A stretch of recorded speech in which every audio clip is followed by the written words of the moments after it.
Hello everyone, welcome back to the channel banking professionals make it possible. उम्मीद करती हूँ आपकी तैयारी अच्छी चल रही होगी, आपका हेल्थ भी अच्छा होगा।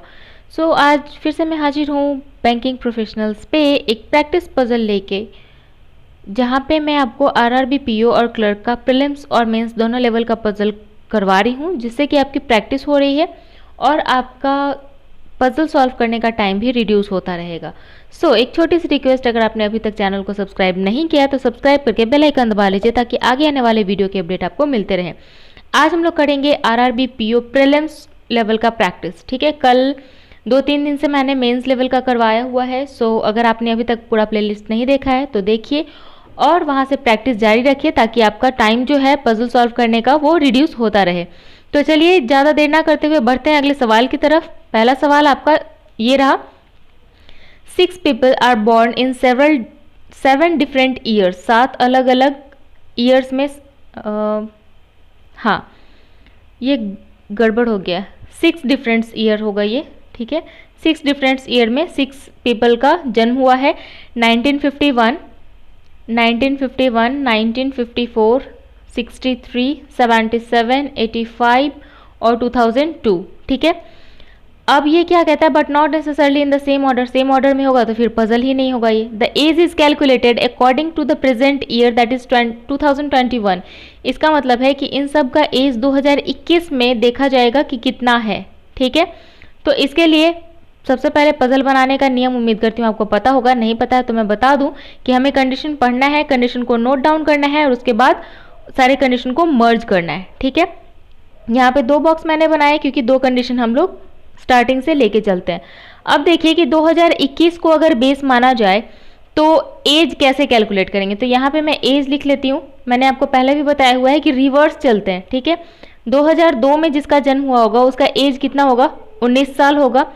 तो इससे वापस चलिए, एक 1985 और 2002 के बीच में कितने का डिफरेंस है, 15 और तो 19, यहाँ से जोड़ लीजिए 1985 17। ठीक है, 17 और तो 19 और 17 कितना हो जाएगा, 36।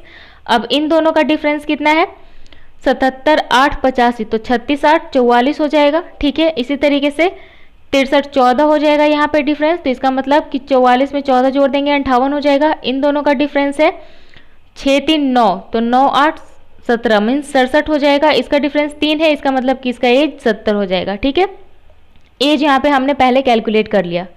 The age of F is prime number. F का जो एज है वो प्राइम नंबर है। ठीक है, 2 people are born between F and T. F और टी के बीच में 2 लोग जन्म लेते हैं। T and Q are older than H. T और क्यू दोनों जो है वो एच से बड़ा है। The age difference between F and H is prime number. F और एच का डिफरेंस जो है वो प्राइम नंबर है। ठीक है, the age of P is prime number. P का भी प्राइम नंबर एज है और F का भी प्राइम नंबर एज है।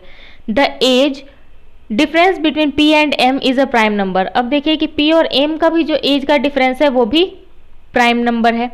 The age difference of M and T is even number.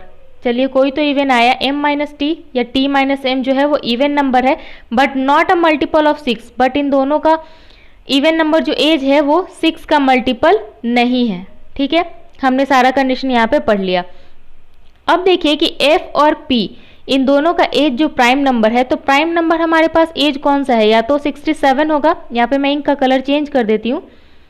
यहाँ पे देखिए, या तो एज 67 होगा ये प्राइम होगा, या तो फिर 19 होगा तो ये प्राइम होगा। ठीक है, तो एक बार हम लोग क्या करते हैं, एक बार F को यहाँ रख के देखते हैं और एक बार F को यहाँ रख के देखते हैं।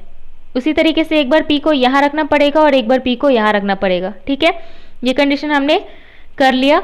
अब देखते हैं कि F और H इन दोनों का जो एज डिफरेंस है ये भी नहीं पता चलेगा। देखिए यहाँ पे F और T के बीच में 2 लोग हैं, तो ऊपर तो इस केस में तो ऊपर होगा नहीं, तो 1 और 2, इसका मतलब T यहाँ होगा। इस केस में 1 और 2, इसका मतलब कि T यहाँ होगा। ये कंडीशन भी हमने देख लिया। अब देखते हैं तीसरा कंडीशन कहाँ से मर्ज होगा। M और T का जो है एज का डिफरेंस है वो इवन नंबर है। ठीक है, अब यहाँ पे T का हमें एज क्या है पता है, 36 होगा। ठीक है, और एक बार इसका 58 होगा। ठीक है, 58 और 36।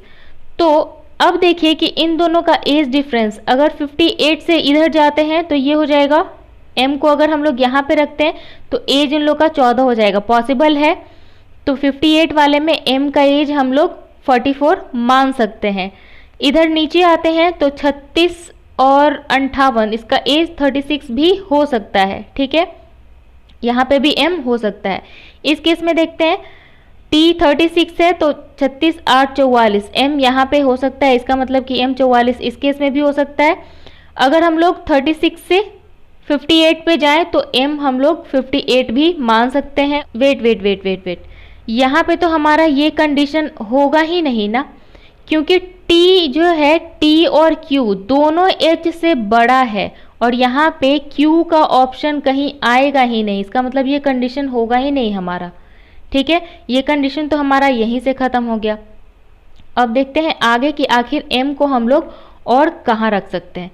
तो एक चीज़ तो यहाँ पे श्योर हो गया कि t का जो एज है वो 58 ही होगा, ठीक है। t 36 पे नहीं आ सकता है, तो यहाँ से हम t का एज 36 हटा देते हैं, ठीक है। अब हम लोग क्या कर रहे हैं, t को 58 पे ले आए। तो अगर t 58 है तो m का पॉसिबल ईयर क्या हो सकता है, 70, 44 और 36। यहाँ पे मैं 36 को और नीचे कर देती हूँ एक बार। देखिए m का पॉसिबल एज हो सकता है 70, 44 और 36। अब 70 और 58 का गैप देखिए 12 है, और यहाँ पे क्या कहा गया कि इवन तो है लेकिन 6 का मल्टीपल नहीं है, मतलब कि m 70 पे नहीं हो सकता है, इसका मतलब m यहाँ पे नहीं होगा। अब 44 और 58 के बीच 44 4 48 मीन्स 14, ये हो सकता है, पॉसिबल है। 36 और ये हो जाएगा 22, मतलब ये दोनों में से कोई भी m का एज हो सकता है, ठीक है। तो m या तो यहाँ पे होगा 44 पे या तो m यहाँ पे होगा। चलिए देखते हैं। अब देखिए कि m और p का जो एज है वो प्राइम नंबर का डिफरेंस है। तो p अगर 67 है और m अगर 44 है तो ये डिफरेंस हो जाएगा 23। अब यहाँ पे देखिए कि p अगर 67 है और m है 36, तो 17 6 21 और ये हो गया 31, मतलब ये दोनों पॉसिबल है, अभी भी फिलहाल ये पॉसिबल है। अब देखिए कि f और h के बीच में जो एज डिफरेंस है वो भी प्राइम नंबर है, ठीक है। f और h के बीच में जो डिफरेंस है ये भी प्राइम नंबर है। तो h या तो यहाँ होगा या तो यहाँ होगा, यही दो पॉसिबल हो सकता है, क्योंकि t के नीचे h है, ठीक है। तो देखते हैं कि f का एज अगर 19 है, ठीक है, तो h का एज 44 होगा, तो कितना होगा, 25 और 9 44, ठीक है, ये हो जाएगा। अगर h का एज 36 है और ये 19 है तो 16 9 9 7 17 हो जाएगा, ठीक है, ये हो गया 17। इसका मतलब कि h का एज जो है वो 36 ही होगा, तभी इन दोनों का एज जो है प्राइम नंबर का डिफरेंस होगा। प्राइम नंबर का मतलब होता है कि या तो ये 1 से डिविजिबल होगा या तो खुद से डिविजिबल होगा, ठीक है। लेकिन 25 जो है वो 5 से भी डिविजिबल है, इसका मतलब कि h को यहाँ बैठना पड़ेगा। तो अब हमारा h और m वाला कंडीशन कंप्लीट हो गया कि m अब कहाँ बैठेगा, m के लिए सिर्फ और सिर्फ ये जगह बचा है।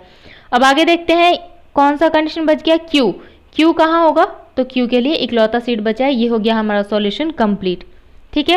उम्मीद करती हूँ आपको समझ में आ गया होगा ये सवाल। इस सवाल को बनाने के लिए आपको 3 मिनट्स लग जाएंगे, ठीक है, 3 मिनट आपको लग जाएगा पूरा सॉल्यूशन के साथ, ठीक है, पूरा सॉल्यूशन के साथ। चलिए आगे बढ़ते हैं अगले सवाल की तरफ। 8 people are sitting around a square table. 8 लोग जो हैं वो स्क्वायर टेबल के किनारे बैठ रहे हैं। तो मैंने स्क्वायर टेबल बना लिया, एक नहीं दो, क्योंकि हमें 2 कंडीशन बना के रखना है। 4 of them are sitting at the corner side. 4 जो है वो कॉर्नर साइड पे बैठे हैं। फेसिंग इनसाइड, जो कॉर्नर पे हैं वो इनसाइड फेसिंग है, ठीक है, कॉर्नर पे वाले इनसाइड फेसिंग है। ऐसे क्वेश्चन बनाते बनाते आपको पूरा क्वेश्चन पढ़ने से पहले ही समझ में आ जाता है कि अगर इनसाइड बोल दिया इसका मतलब कि जो लोग होंगे वो आउटसाइड होंगे। तो आपको मैं ये कंडीशन यहाँ पे दिखा देती हूँ। And the remaining 4 are sitting at the side of the table facing outside, ठीक है। F sits third to right of L। L के थर्ड टू राइट में F बैठा है, ठीक है। And 1 of them sit at the corner. कोई एक जो है वो कॉर्नर पे बैठा है, ठीक है, या तो L या तो F, ये दोनों में से कोई एक कॉर्नर पे बैठा है। The 1 person sit between F and K। F और K के बीच में एक इंसान बैठा है। K who sit immediate right of O। K जो है वो O के इमीडिएट राइट में बैठा है। क्योंकि हमें सेंटर फेसिंग और आउटसाइड फेसिंग नहीं पता है तो हमें कंडीशन को अलग बनाना पड़ रहा है। y is not a neighbour of l, l के आजू बाजू में y नहीं बैठा है। n sits third to right of y, y के थर्ड टू राइट में कौन बैठा है, n बैठा है, ठीक है।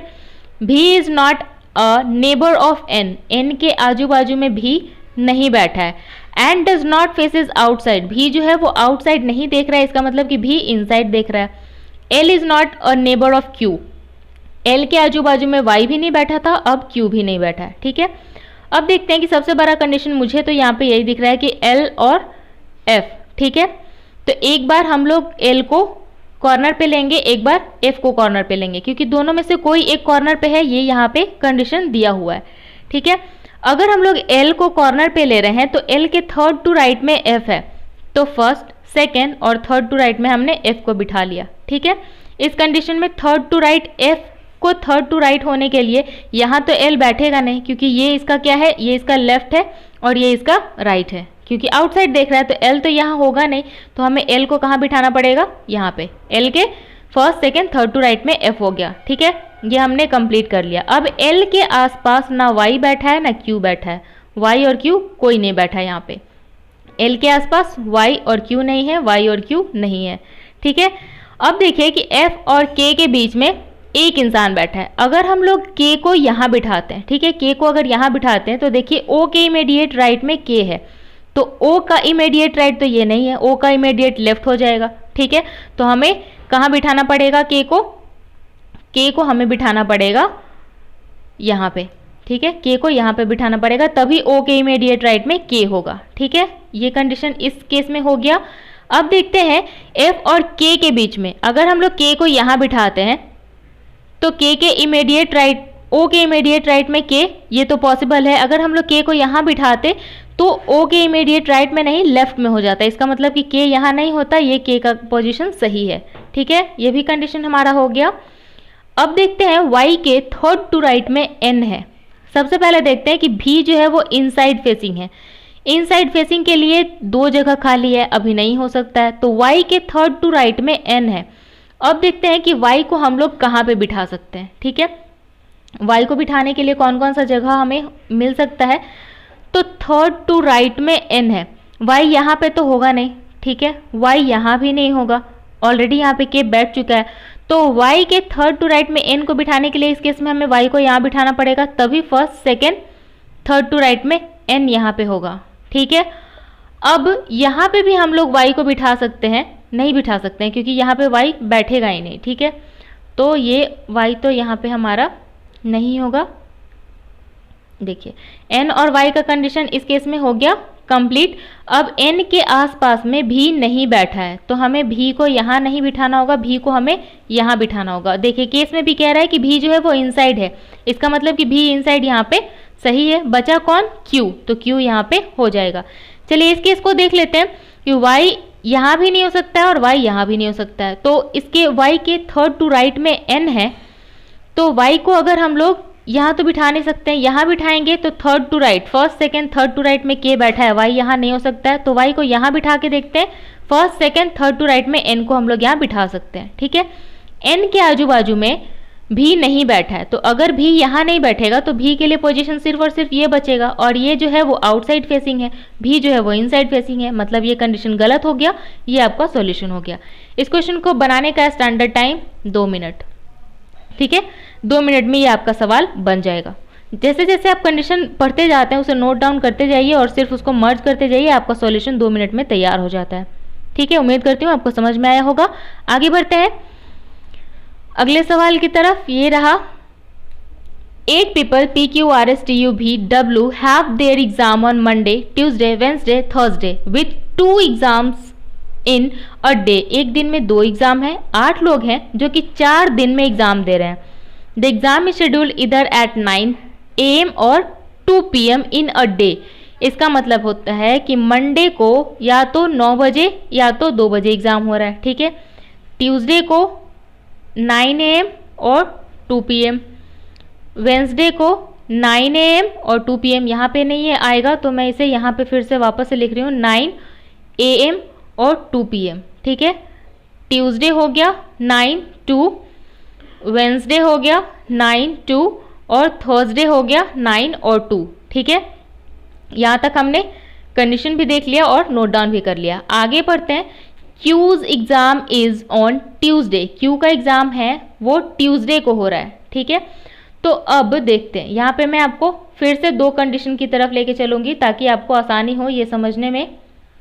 पहले ही हम लोग दो कंडीशन बना लेते हैं। ठीक है, देखिए क्यू का एग्जाम जो है वो ट्यूसडे को है, तो ट्यूसडे को या तो वो 9 बजे होगा या तो फिर 2 बजे होगा। ठीक है, यही पॉसिबल है।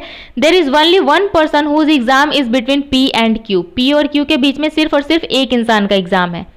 पीज एग्जाम इज इधर ऑन मंडे और ऑन ट्यूसडे। अब देखिए कि पी और क्यू के बीच में एक इंसान का एग्जाम है, एक ही एग्जाम है, और पी का एग्जाम या तो मंडे को होगा या तो ट्यूसडे को होगा। तो अगर क्यू ट्यूसडे को है तो पी ट्यूसडे कैसे आएगा एक गैप लेके? इसका मतलब है कि पी या तो यहाँ होगा या तो यहाँ होगा। ठीक है, एक गैप मंडे और ट्यूसडे में यही हो सकता है। R and S have their exam on same day. R और एस दोनों का एग्जाम जो है वो सेम डे में है। सेम डे में मीन्स या तो ट्यूसडे को है तो ट्यूसडे को, वेंसडे को तो वेंसडे को, थर्सडे को है तो दोनों का थर्सडे को। R's exam is just before W. R का जो एग्जाम है वो जस्ट डब्लू के ऊपर है, तो ये सीन क्या बनेगा? एस आर और डब्लू, क्योंकि एस अगर वेंसडे को होगा, ठीक है, तो एस आर और ये हो जाएगा थर्सडे को। अगर एस आर को हम लोग इस केस में रखें, थर्सडे में रखें, तो डब्लू कहाँ जाएगा? इसका मतलब कि ये एस आर और डब्लू इस तरीके से बनेगा, एस आर और डब्लू। ठीक है, यहाँ तक उम्मीद करती हूँ क्लियर होगा। आगे बढ़ते हैं। V's exam is eight 2 PM। भी का एग्जाम जो है वो 2 PM पे है। The number of person whose exam is between P and T। P और T के बीच में जितने लोगों का एग्जाम है is same as the number of person whose exam is between S and V। ये S और V के एग्जाम के गैप के बराबर है। V's exam is after U। V का जो एग्जाम है वो U के बाद में है, इमीडिएट आफ्टर नहीं है, इसलिए वहां पे मेंशन नहीं है। ठीक है, यहाँ तक हमने कर लिया कंडीशन कंप्लीट, और बहुत सारे कंडीशन को हमने यहाँ कर लिया मर्ज। ये कंडीशन हमारा हो गया, ये भी हो गया, ये भी हो गया। अब आगे देखते हैं। भी जो है वो 2 बजे है। अगर हम लोग भी को यहाँ पे रखते हैं, भी को यहाँ रखते हैं, तो क्या होगा? भी और एस के बीच में जितना गैप है, एक गैप है, तो पी और टी के बीच में एक गैप होगा, तो हमें टी को कहाँ रखना पड़ेगा? यहाँ पे रखना पड़ेगा। ठीक है, अब इस केस में देखते हैं कि S और भी के बीच में, भी को अगर हम लोग यहाँ पे रखें तो एक गैप हो जाएगा S और भी में, तो P और T में एक गैप नहीं होगा, इसका मतलब हम लोग भी को यहाँ नहीं रख सकते हैं, तो हमें भी को कहाँ रखना पड़ेगा? भी को हम लोग यहाँ रख के देखते हैं, तो 1 और 2, 2 गैप हो गया, और यहाँ पे T को कहाँ पे रखेंगे? फिर यहाँ पे हमें T के लिए कोई जगह नहीं मिल रहा है। ठीक है, S और भी में 3 लोग बिठाएंगे तब भी P और T के लिए कोई कंडीशन नहीं बचेगा, मतलब ये कंडीशन हमारा कहीं ना कहीं गलत हो रहा है। ठीक है, अब यहाँ पे रख रहे थे तो S और V और P और T। अब देखिए कि भी को अगर हम लोग यहाँ रखेंगे तो भी के ऊपर U है, U के लिए तो कोई जगह ही नहीं बचेगा, तो यहाँ पे हम लोग U को नहीं रख सकते हैं, तो हमें भी को यहाँ पे रखना पड़ेगा। अगर हम लोग भी को यहाँ पे रख रहे हैं तो S और B के बीच में 2 गैप है, इसका मतलब P और T के बीच में भी 2 गैप, तो T यहाँ पे हो जाएगा, तो U के लिए सिर्फ और सिर्फ एक जगह बचता है, तो ये हो गया U का जगह, P U Q T S R W और V। ठीक है, ये हो गया आपका solution complete. Again I will say standard time is 2 minutes. उम्मीद करती हूँ आपको समझ में आ गया होगा। अगर सेशन अच्छा लगा हो तो लाइक ज़रूर कर दीजिएगा, दोस्तों के साथ शेयर भी कीजिए। अगर आपको कोई डाउट रह गया है तो कमेंट सेक्शन खुला है, आप वहाँ पे कमेंट में पूछ सकते हैं। कोई सजेशन हो अगर आपका तो आप सजेशन भी कमेंट सेक्शन में दे सकते हैं, सिर्फ डाउट नहीं, आप सजेशन भी दे सकते हैं। आपके डाउट का reply within 1 hour mostly, और रेयरली विद इन 24 आवर्स आपको रिप्लाई मिल जाता है। ठीक है, एक छोटी सी रिक्वेस्ट, अगर आप भूल गए हैं कि चैनल को सब्सक्राइब करना है तो सब्सक्राइब करके बेल आइकन दबा लीजिए ताकि आगे आने वाले वीडियो के अपडेट आपको मिलते रहें। मिलेंगे अगले सेशन में। Thank you, have a nice day, bye.